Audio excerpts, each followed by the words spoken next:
बालेनले देश बनाउँछ, बालेनले हाम्रो सपना पूरा गर्छ। बालीले मार्नै खोजेको हो त, यो सरकारले मलाई मार्नै खोजेको हो। उनीहरूलाई नै भोट हाल्नु भनेर जिताउनु भयो भने मैले सबै उनीहरूलाई हालेँ। अनि म चाहिँ भोट हालेको ऊ चाहिँ त्यस्तै हो त।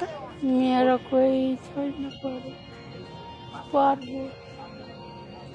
म अब कसैलाई केही भन्दिनँ, बालीले जे गर्छ त्यही गर्छ, सरकार हो नि त। बालेनले आफूलाई केही गर्छ भन्ने आशा छ अझै? आशा छ। बालिन त्यस्तो मान्छे होइन नि त, मान्छेले जे भने पनि त्यस्तो गर्नु त पाइँदैन नि।